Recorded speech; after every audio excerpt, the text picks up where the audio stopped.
Gabriel, so good to have you back in the casa for another cafecito. How are you, my friend? It's good to be back. I'm doing great. And you? Good. I mean, super excited. Congratulations on the launch of your book, How to Sing Without Thinking. If you're watching this on YouTube, I'm holding it in my hands. And if you follow Gabriel on social media, it matches all the branding.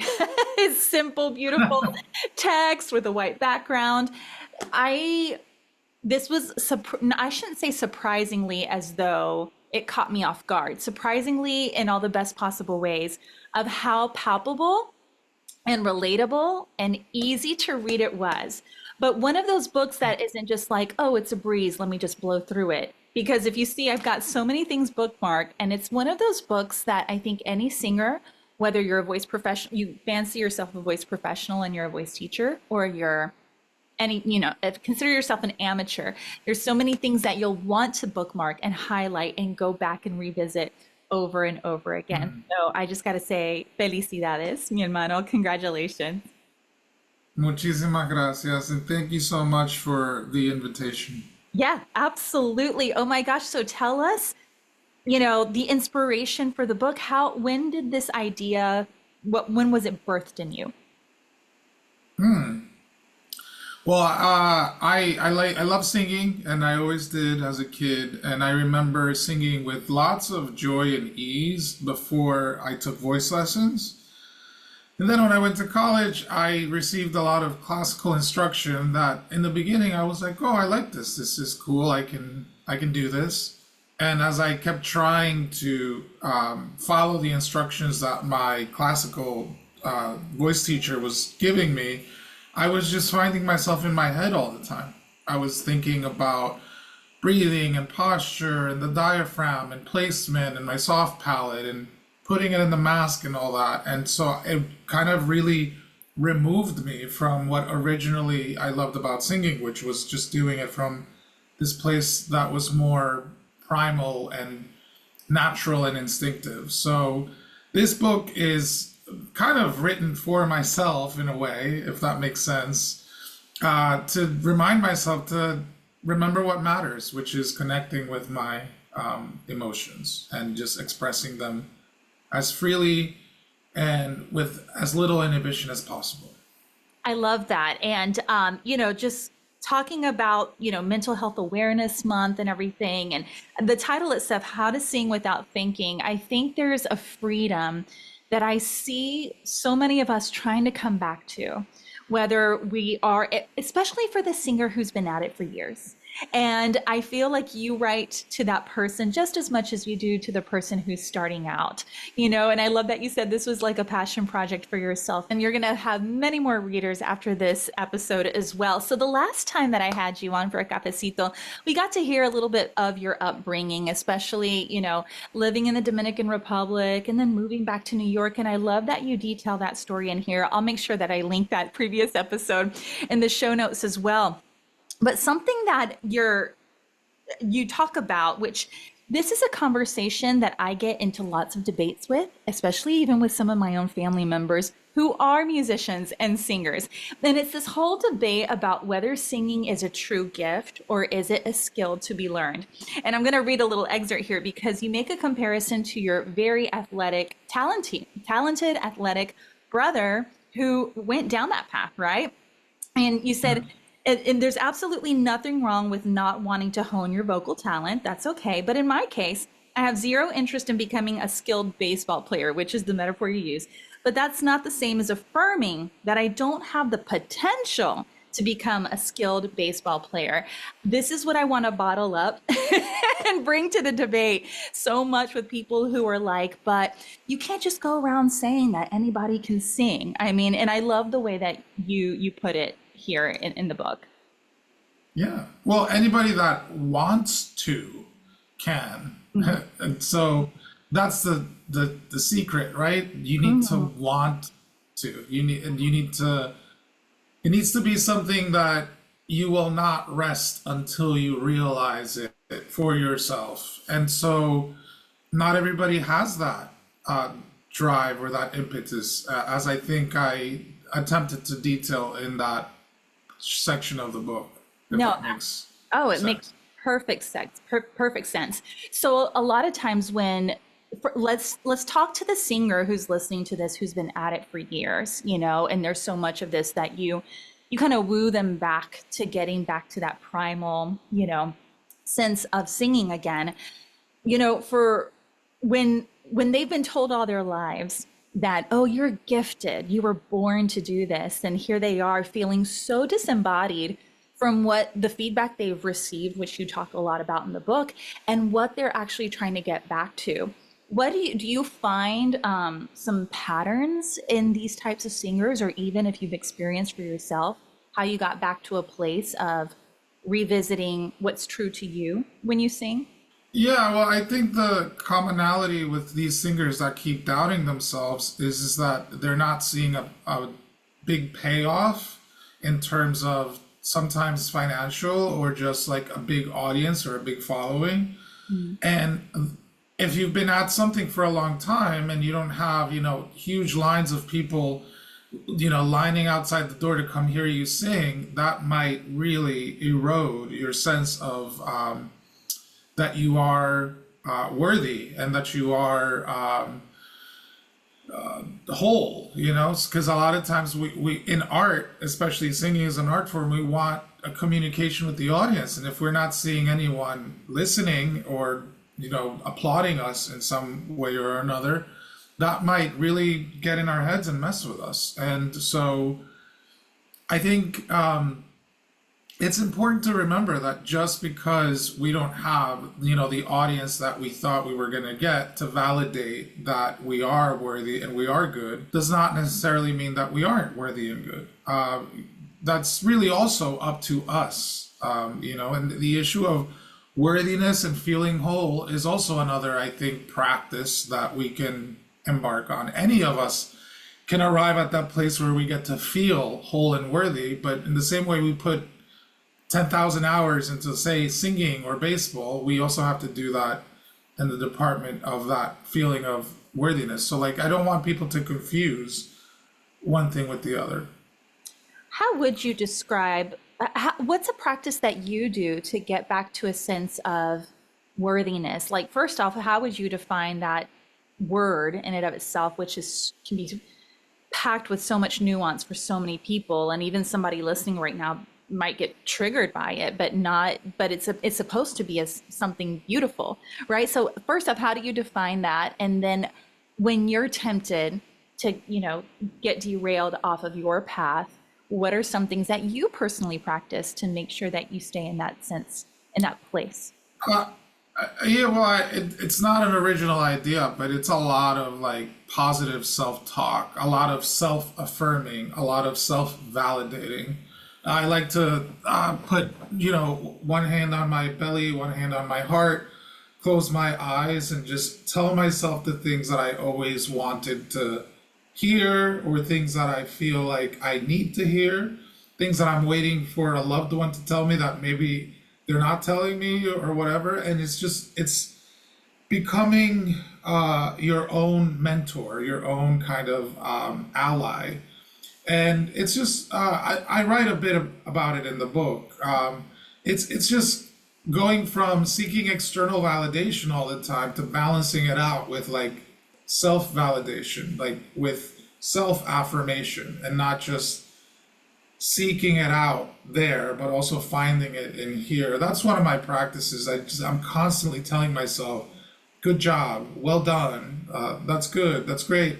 And just being the one that decides whether what I'm doing is worthy or not. Because I think self-worth is defined by oneself. And I could see what you're saying, that some people may get triggered by that or not like that word. And if that's the case, that's fine too. But for those of us that are seeking to feel worthy and whole, then I would think this resonates with them. No, absolutely. It is I love that you keep saying the word practice.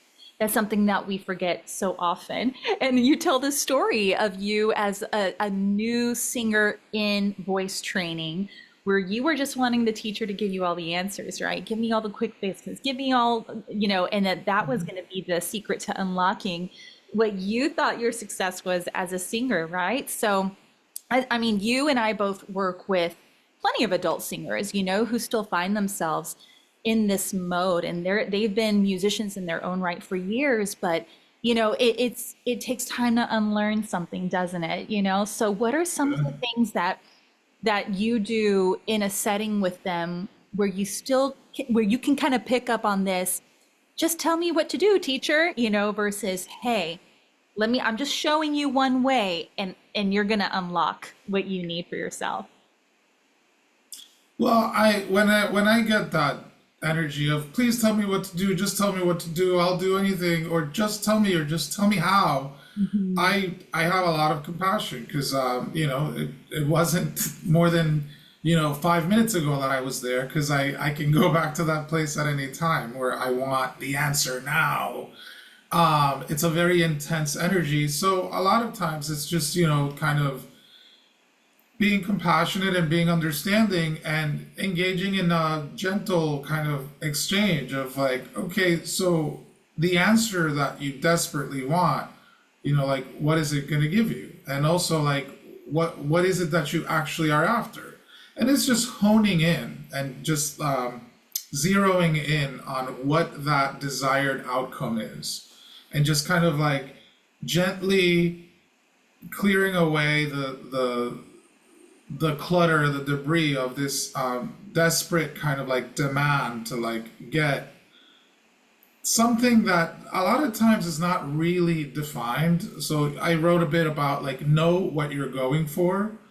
And so a lot of times it's just like getting clear on like, okay, what is it exactly that you're after?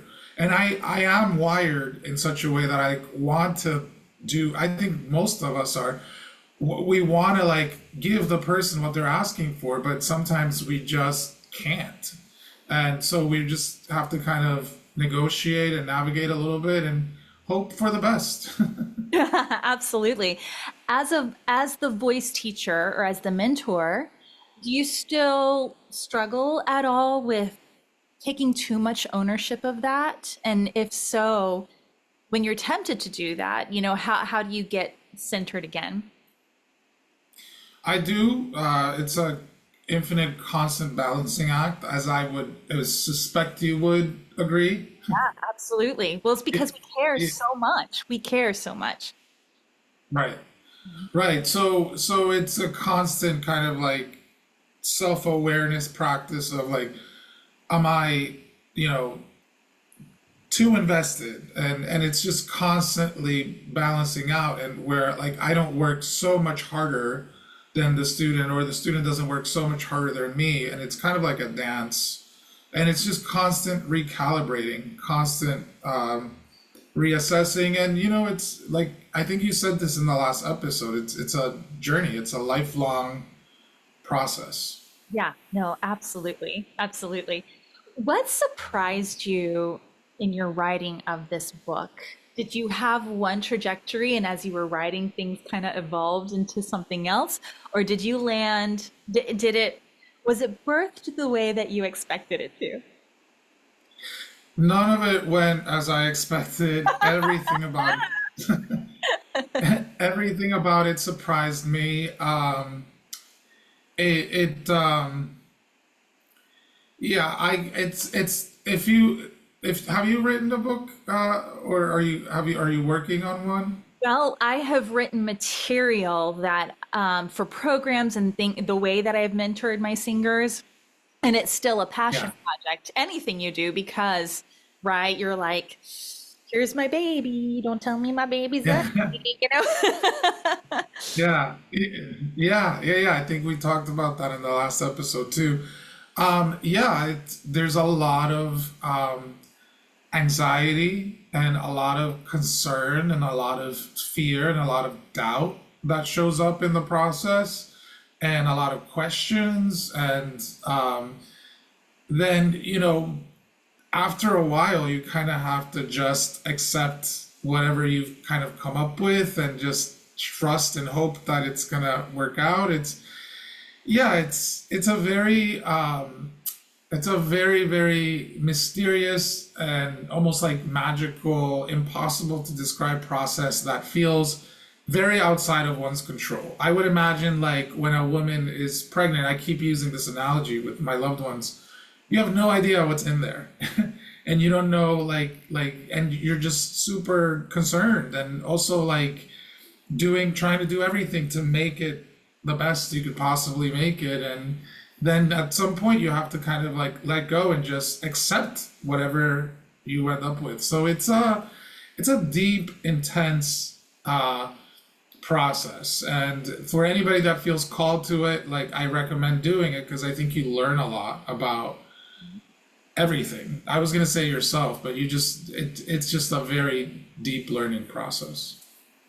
As I'm sure you know, writing the material you write. No, absolutely. I think about even as we kind of talk about mental health is integrated with vocal health a little bit, I find myself in any creative process, be it writing, be it music making, be it just, crafting, something for the beautiful singers that we work with. I have to detach. It's just the way that my brain works. I have to have outlets that are non-musical, even or non-singing related.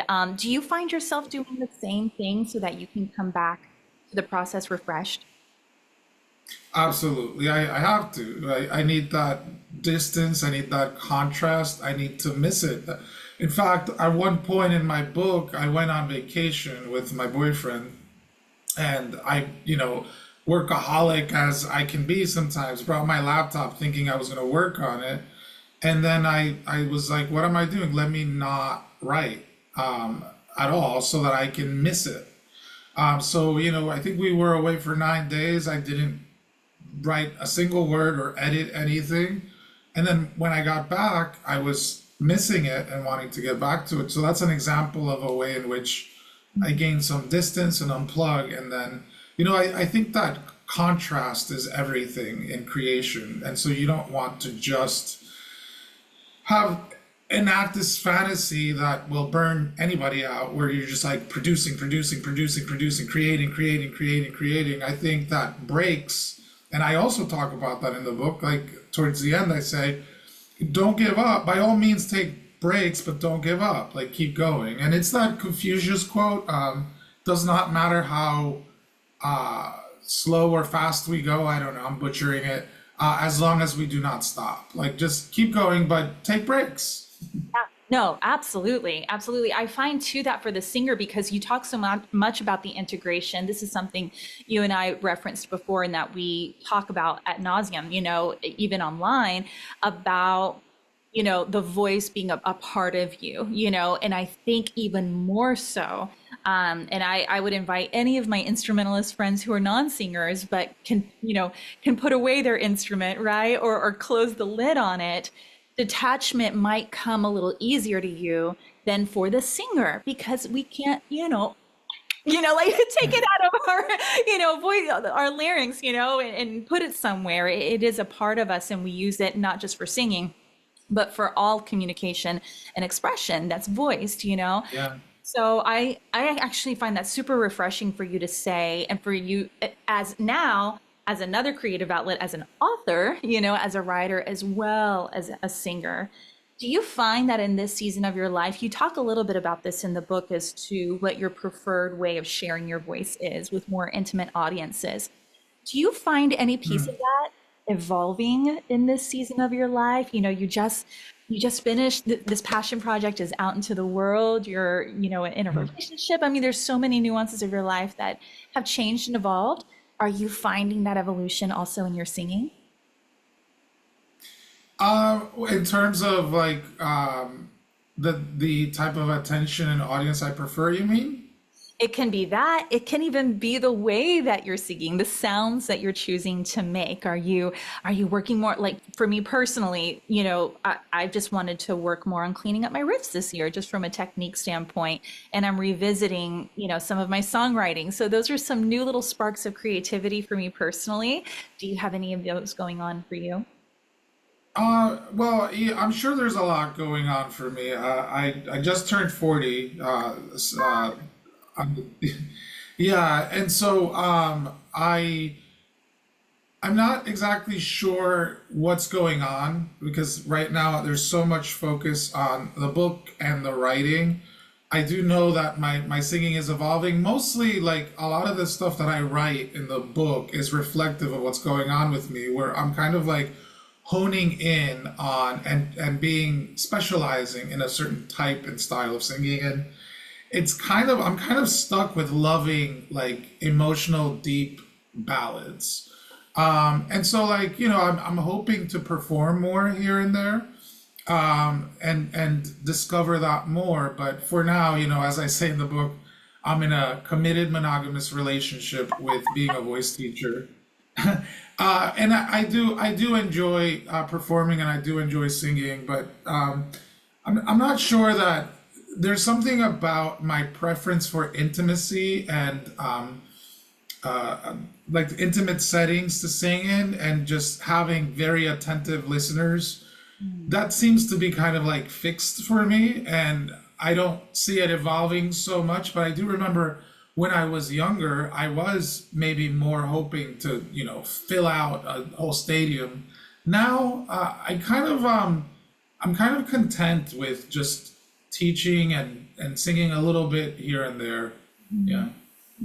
I Not love. sure that I'm answering that question, but I'm trying. No, you are. And happy belated birthday. The 40s, Thank 40s you. are a vibe. Or I'm 44, I just turned 44, so they are a vibe for sure. So congratulations. Oh, And I feel like happy birthday to you. oh, thank you. With this season comes such, I call it a season of awareness like never before. In all aspects of life, physical, emotional, mental, the physicality of it, how it's affecting your voice. They're both for men and women. And so I think I'm curious, like having cafecito with my bestie, as you talk about that early season in your life, like wanting to be the next Ricky Martin, do you ever sing any of those songs, but now in this confidence, this solace of this is what I know I love? Like, what would singing some of those songs where they were super expressive and performative in front of an audience, a larger audience, or maybe a more emotive audience? Have you tried revisiting some of those songs sung in this intimate setting that you prefer? Yeah, I usually go to Ricky Martin and the songs that I grew up listening to as a teenager. And when I sing them now, I feel, yeah, like they're, as they say, this is a cliche, like making the song yours and putting your kind of personal stamp on it. And it's stuff that you're always hearing, like, a judge on American Idol tell one of the contestants, or on The Voice telling one of just the feedback constantly, like I don't know who you are and make it yours. And I used to hear that and kind of think I knew what they were saying, but I had no idea. But now that I'm more settled in myself and I sing those songs, I feel like I am kind of like not just singing a Ricky Martin song, but more singing these lyrics in a way that like connect with my life and my experience. And by the way, writing my story in the book, as I did in the third chapter, I think Why We Sing, that has helped to clarify like my intention and where I'm coming from and where I'm singing from. I love that.